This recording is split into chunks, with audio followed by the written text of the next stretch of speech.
j'espère que tu vas bien. Je serais contente de te retrouver aujourd'hui pour une nouvelle vidéo où je vais parler de moi tout simplement, voilà, et de ma relation avec mon corps comme vous avez pu voir dans le titre. Et aussi pour vous dire que c'est pas parce que vous êtes différent, vous avez un physique différent des autres que vous êtes plus ou moins beau en fait. Tout le monde est magnifique, donc voilà, tout le monde est unique, tout le monde voilà, comme je l'ai dit toujours, la beauté n'a pas d'identité et elle est propre à chacun et à chacune, donc voilà, ne vous cachez pas derrière, derrière des filtres, une apparence fausse qui n'est pas vous, parce que c'est pas parce que vous êtes différent que vous n'êtes pas magnifique tout simplement. Donc voilà, j'espère que vous aurez bien compris et cette vidéo sera en 12 points, donc on va tout de suite commencer parce que ça va être assez long. Premier point, j'ai toujours été différente des autres. Voilà, comme vous pouvez le constater, je suis bien revêtue de chair. J'ai toujours eu des formes différentes des autres. J'ai toujours eu un visage plus ou moins gros. Voilà, être gros ne veut pas dire, c'est pas une insulte pour moi parce que c'est un adjectif. Je suis grosse et je l'assume parfaitement et c'est pas comme il y a un certain temps. Donc voilà, le premier point c'est j'ai toujours été différente des autres de mon apparence physique. Deuxième point, j'ai eu une enfance difficile à gérer. Je pense que beaucoup de gens qui sont différents ont droit aux moqueries et aux petites blagues de très très mauvais goût par les enfants de leur âge. Et je pense que ça a toujours été, même mon frère lui-même n'était pas forcément joyeux de me voir comme ça et me le faisait comprendre via certaines insultes, certaines moqueries, certaines blagues qui ne me plaisaient pas et qui me blessaient par la même occasion.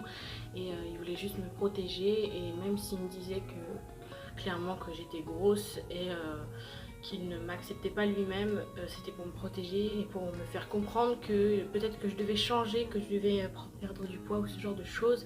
Et même s'il me disait ça, je savais que par rapport aux autres, il me protégerait. Donc voilà. Mais sinon, ça a été dans le global, c'est pas la chose la plus dure que j'ai eu, c'est pas la chose la plus difficile que j'ai dû gérer dans ma vie. Donc franchement, ça va, je m'en suis pas mal sortie. Troisième point, j'ai toujours été harcelée du plus loin que je me souvienne.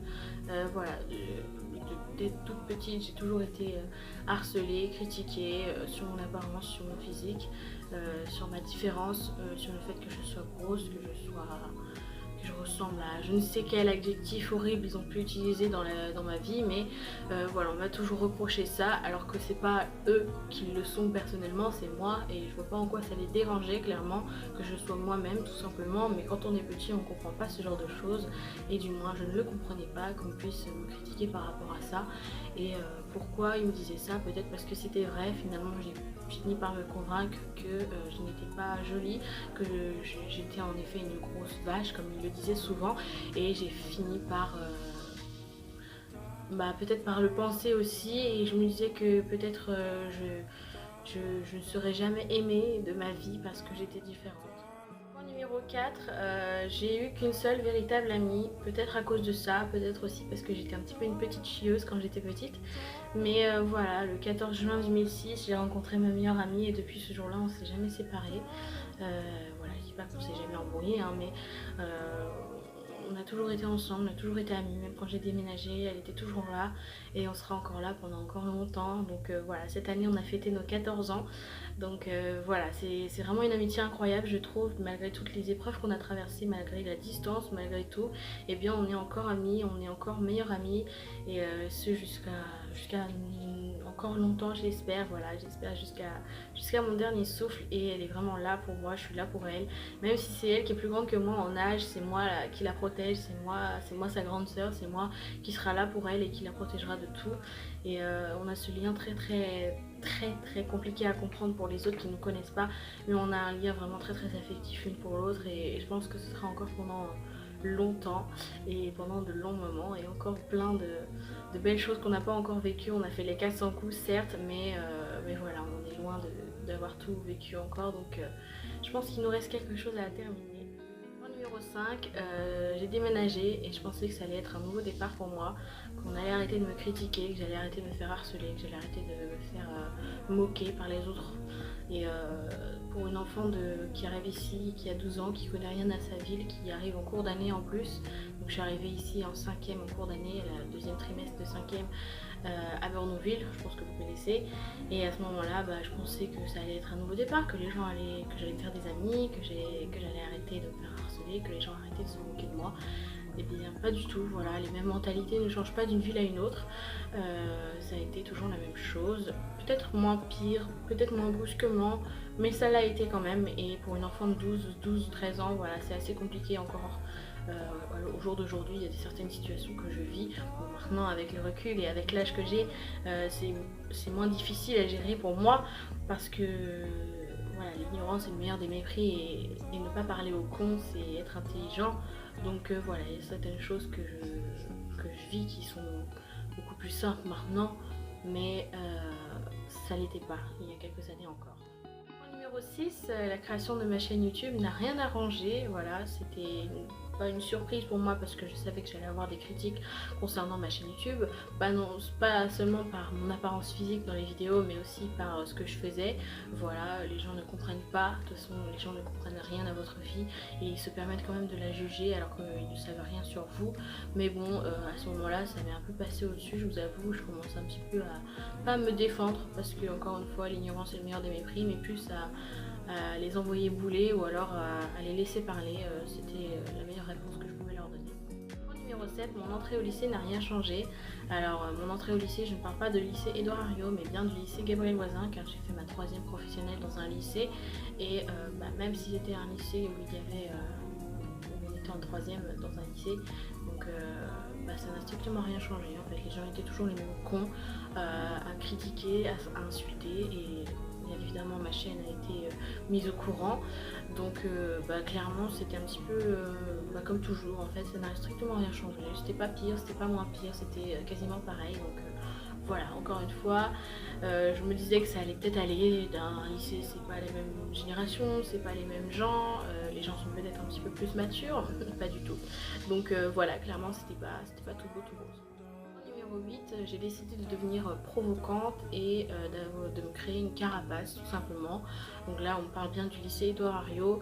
La première année ça a été, les 2 autres qui ont suivi c'était déjà la catastrophe, mais parce que ça m'a déclenché, enfin pas seulement à cause de ça, mais j'ai parlé que j'avais eu une dépression au lycée Édouard Herriot pendant environ 2 ans et demi. Donc je vous mets cette vidéo juste ici si elle vous intéresse, et voilà, pour savoir un petit peu plus de détails à ce sujet, je vous mets la vidéo ici. Et donc provocante, pas dans le style provocante de mon apparence physique, mais plus provocante envers les gens, provocante dans mes paroles, provocante envers les professeurs, envers les élèves, envers tout le monde qui croisait mon chemin, peu importe. Et j'étais devenue méchante tout simplement. Et au bout d'un moment, quand on est blessé, on devient blessant. J'ai pas vraiment d'autres excuses que ça, à part que voilà, j'étais tout simplement très en colère contre tout le monde. Voilà, peu importe ce qui m'avait fait ou non, ça n'allait pas dans ma vie, alors ça ne devait pas aller dans celle des autres.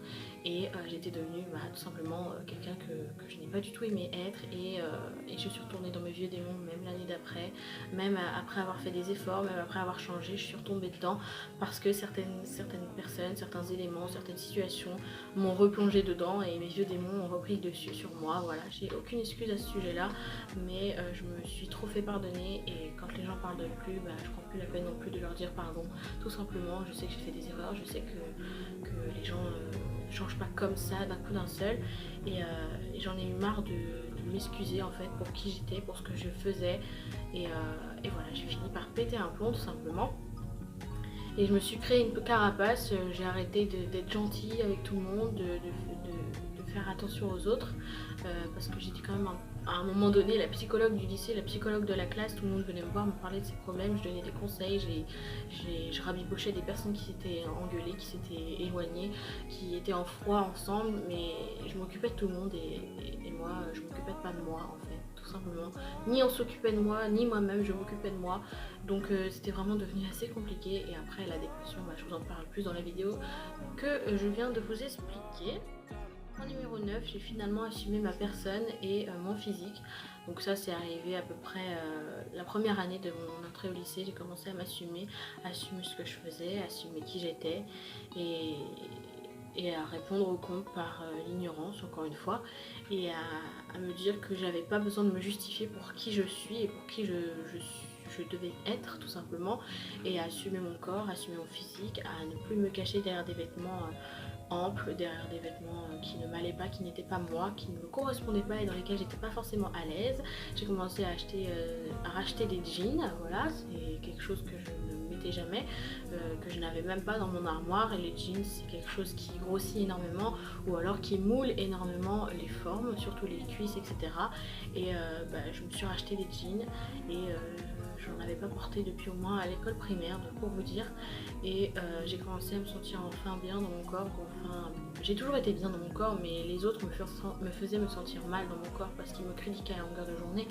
Mais à ce moment-là, je me suis dit, écoute, si ils sont jaloux, s'ils n'aiment pas ton corps, et bah tant pis pour eux, c'est toi, c'est ta personne, et tu n'en as strictement rien à foutre de ce qu'ils peuvent penser, puisque c'est pas eux qui vivent dans ton corps, c'est toi, et tout ce qui est important pour toi, que tu sois différente ou non, et ben c'est de te sentir bien dans ton propre corps. Donc n'écoute pas les gens qui ne savent rien sur ta vie, ne savent rien sur ton physique, de ce que tu peux endurer, parce que sachez-le, tant que vous n'avez pas vécu ce que moi j'ai vécu, tant que vous n'êtes pas dans mon corps à vivre ce que je dois supporter tous les jours, les critiques, le harcèlement, les insultes, les moqueries, allez porter 100 kilos de votre propre corps tous les jours, et après vous viendrez critiquer après seulement avoir vécu ce que moi je vis dans mon propre corps. Et bien là vous pourrez vous moquer et me dire que oui, vous n'aimez pas mon corps parce que vous savez ce que c'est que d'être dans mon corps, et à ce moment là on pourra discuter.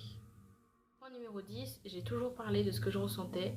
Puis j'ai arrêté de parler de ce que je ressentais, j'ai arrêté de dire que j'en avais marre qu'on m'harcèle, j'en avais marre qu'on se moque de moi, parce que je me défendais moi-même. Voilà, j'ai commencé par me défendre moi-même, et je me suis bagarrée donc avec plusieurs personnes à ce sujet, ou non d'ailleurs, hein, peu importe, mais j'ai commencé par me défendre toute seule, même les gens qui me regardaient mal dans la rue, j'allais voir, est-ce que ça va, vous avez un problème avec moi ou comment ça se passe, on se connaît. Voilà, ça m'est déjà arrivé à plusieurs reprises d'aller voir des gens qui me regardaient de travers dans la rue juste parce que j'étais plus ample qu'eux certainement, ou alors parce qu'ils n'aimaient pas mes habits, mon physique, ce que je portais ou peu importe. Mais voilà, il faut pas se laisser faire, il faut pas se dire s'ils pensent ça c'est que c'est vrai, ou alors s'ils pensent ça, et ben voilà, je devrais pas aller les voir et aller leur parler pour dire mes quatre vérités en face, parce que sinon ils vont encore plus se moquer de moi, ou alors ils vont se permettre de me juger encore plus, ou peu importe ce que vous pensez qu'ils vont faire. Il faut vraiment en parler autour de soi, c'est très très important, et j'ai arrêté d'en parler et j'ai commencé par me défendre toute seule, même si c'est vraiment pas bien, parce que voilà, la violence n'est pas le moyen de résoudre les problèmes, mais en parler ça peut et ça doit en fait se faire. Sachez que le harcèlement c'est puni par la loi, hein, c'est un crime, enfin un crime. Oui, c'est un crime. Voilà, le harcèlement, c'est puni et ça doit être puni, que ce soit dans le lycée, dans la rue, au travail, peu importe. Il faut en parler, il faut mettre des gens au courant, il faut que vous vous sentez bien et que vous puissiez vous défendre tout simplement sans le faire vous-même avec violence. Voilà, c'est très très important. Et donc point numéro 11, le harcèlement, il faut en parler. J'en viens au harcèlement, même si j'ai fait une vidéo complète là-dessus sur ma première chaîne, je vous mettrai cette vidéo ici qui est le harcèlement tout simplement. Mais il est très important d'en parler, voilà, encore une fois ça doit être puni, et je pense que je dis tout là-dessus dans cette vidéo. Je vous mettrai également une deuxième vidéo qui est la vidéo j'assume, qui parle aussi du harcèlement, donc je vous mettrai cette vidéo encore une fois ici, et n'hésitez pas à aller voir ces vidéos qui sont, je pense, intéressantes, et dans lesquelles vous pouvez également je sais pas, peut-être trouver des réponses à vos questions, et vraiment c'est très important d'aller voir quelqu'un de confiance, d'aller voir quelqu'un de hiérarchique aussi au-dessus de vous, peut-être un professeur, quelqu'un du corps enseignant, peu importe si vous êtes au lycée, et si vous êtes au travail, d'en parler au conseil des prud'hommes ou ce genre de choses. Je ne sais pas à qui vous adressez, mais en tout cas essayez de regarder sur internet à qui vous pouvez en parler selon votre situation actuelle. Point numéro 12, et ce sera le dernier point de cette vidéo. Aujourd'hui je me sens bien avec mon corps et je me sens bien dans mon corps. Je pense que j'ai toujours été bien dans mon corps parce que j'ai jamais désiré changer de corps, changer d'apparence, ou ne serait-ce que perdre du poids. Mais voilà, je le disais pas, je me le disais pas à moi-même, je me l'avouais pas. Et aujourd'hui, je peux enfin dire que je suis heureuse, que je vais bien dans mon corps, que j'accepte mon corps tel qu'il est et que je m'assume pleinement, entièrement et totalement. J'assume ce que je dis, ce que je fais et la personne que je suis. Et vraiment, c'est ce que je prône le plus. C'est essayer de s'accepter tel que l'on est, essayer de s'assumer le plus au quotidien. Et c'est vraiment quelque chose, c'est une cause qui me fait énormément plaisir. Voilà, c'est une cause qui me tient vraiment à cœur et que j'essaie de partager beaucoup plus que ce que je ne pouvais le faire avant, et j'essaie d'en parler vraiment énormément souvent dans des vidéos. Et c'est pour ça qu'aujourd'hui je voulais faire cette vidéo, de vous parler de ma relation avec mon corps, parce que je pense que si vous êtes une personne comme moi, différente, pas ne serait-ce que plus grosse ou plus mince ou voilà, n'importe quoi, c'est pas forcément physique, si vous êtes une personne différente moralement parlant, caractériellement parlant, voilà, vous avez une apparence physique ou une apparence mentale différente des autres, et ben c'est pas pour ça qu'on doit vous juger, vous critiquer, vous insulter, vous harceler en longueur de journée. Voilà, rien ne justifie le harcèlement, rien ne justifie les insultes, les moqueries, rien du tout. Et vous devez vraiment en parler et vous accepter tel que vous êtes, parce que si vous vous acceptez pas vous-même, et ben personne ne le fera à votre place, clairement. Alors mettez-vous un petit coup de pied au cul et dites-vous que peu importe ce à quoi vous ressemblez physiquement ou mentalement ou moralement, ou peu importe, et bien vous aurez toujours des critiques tout au long de votre vie, malheureusement, mais c'est pas pour ça que vous-même vous devez vous rabaisser ou vous sentir mal dans votre peau. Je sais que c'est difficile à vivre, je sais que c'est difficile à comprendre, à concevoir, et c'est difficile à accepter, mais il faut que vous acceptiez vous-même, il faut que vous sortiez de votre mal-être quotidien. Et voilà, si vous êtes à l'aise avec ça, et si vous voulez changer d'apparence, faites-le, mais tant que vous êtes à l'aise avec vous-même et avec votre corps, et bien c'est plus important. Voilà. Cette vidéo est à présent terminée, j'espère qu'elle t'aura plu. Si c'est le cas, n'hésite pas à la liker, à commenter, me dire ce que tu en as pensé et à t'abonner à ma chaîne YouTube, ça ferait super plaisir. Et n'oublie pas d'activer la petite cloche pour être au courant de toutes mes prochaines vidéos. Et sur ce, je te fais très gros bisous, prends soin de toi et je te dis à bientôt pour une prochaine vidéo. Au revoir.